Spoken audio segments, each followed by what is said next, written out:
Hello class 11, this is part 4 of the same chapter. As you like it, please take out your books to page number 16. So you have seen that you're introduced to Oliver, and you have seen that Oliver was not actually a very good brother, and that he wanted to burn his brother alive was overheard by an old servant, who set out to warn Orlando of his impending danger, the danger that would come. He had a special affection for Orlando as he very much resembled his father. Hence, as soon as he saw Orlando, he broke into passionate explanation. So, as soon as he saw Orlando, he was very passionate. "Oh, my gentle master, my sweet master, oh, you memory of old Sir Roland, why are you virtuous?" And he would become very, affectionate by seeing Orlando, because he kind of resembled his father. Orlando resembled Roland the boys, and who was his old master, and so he became very passionate. And then he would say, "Oh, my gentle master, you bring me the memory of Sir Roland the boys, and you are very virtuous. Why are you so gentle? Why are you so gentle, so strong, valiant?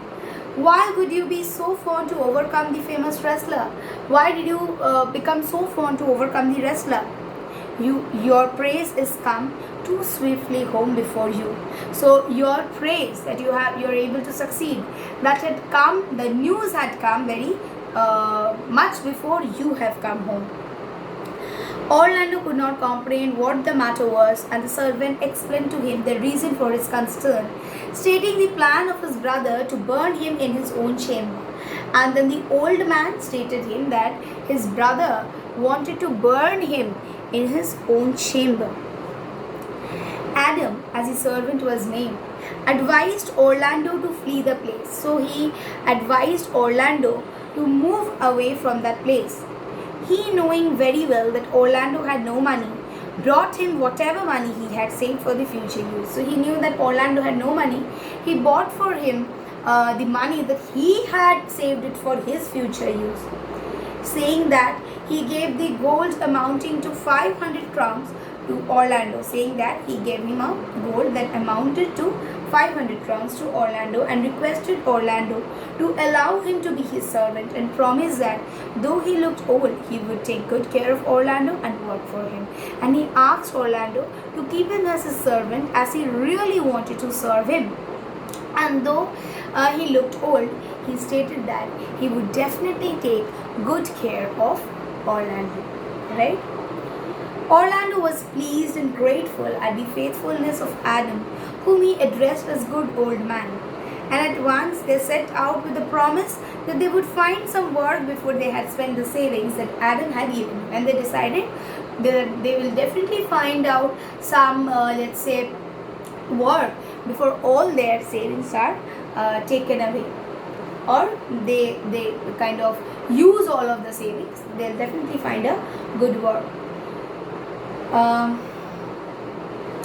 The two master and servant travelled along till they had reached the forest of Arden, and they were also as tired and hungry as the two sisters had been. So when they had travelled, they were also very hungry and tired as the two sisters. They tried in vain to find a shelter and food at last.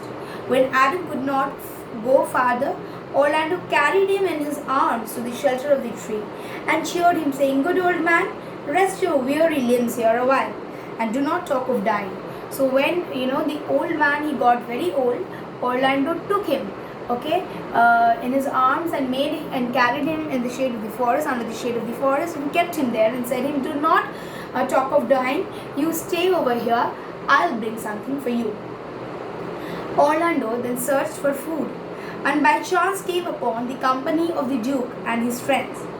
When Orlando reached there, it was dinner time. Duke had sat down for dinner. Orlando, finding food, drew his sword to grab the food from the Duke and his men. He charged them not to touch a morsel. So when Orlando was searching for food, he could see that the Duke was having dinner, and he thought that he would kind of attack them so that he would be able to get their food. And he took out his sword, but the Duke was kind. He asked him the reason for such a rude behavior. He wanted to know if it was due to hunger or did he despise his courtesy known to civil men. So he asked that was it because of hunger or he had forgotten the courtesy or the behavior that one must be to become a civil man.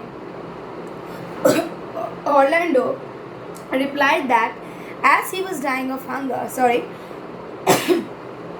he had thought that in this wild forest he had to put up such behavior in order to get food. So he said that he thought in order to get food, if he would do such a behavior, then he would be able to get the food. The Duke spoke to him kindly and asked him to sit down for dinner. The Duke spoke to him kindly and asked him for dinner. Orlando then spoke of Adam and declared that though he was hungry, he would not touch food unless Adam was fed. So then he said that though he was hungry, he would not touch his food. Why not? Because Adam was hungry and he was there, and until Adam eats, he is not going to eat. So we can understand that as Adam also loves him, we also see that even Orlando loves Adam so much, and that is the reason he is too concerned about him. The Duke told him to bring his friend and said that they would wait for them. Then the Duke said, okay, you bring your friend, we will wait for you till you return. Orlando went quickly, brought the old man, and both of them along with the Duke had food to their satisfaction. And both of them along with the Duke, they had their food till they were satisfied, or they were able to satisfy their appetite.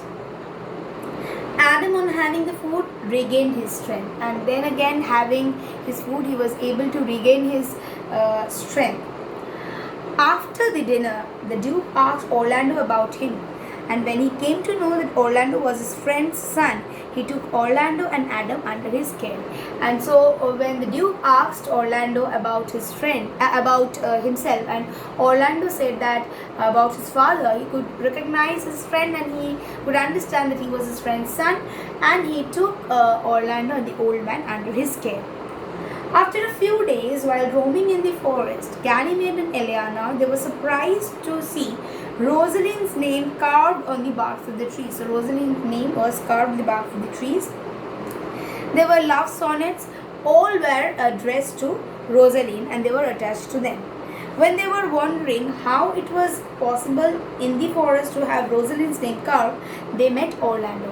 And they were very curious to know that how was it possible that in the forest, the bark of the tree would have Rosalind's name, and then they met Orlando. And they could easily recognize him as he was wearing the chain given earlier by Rosalind. And by seeing the chain, he could recognize who he was.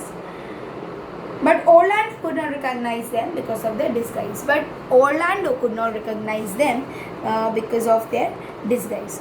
Because they were not in their normal way. So in this chapter, what do we see? That there is an old man named Adam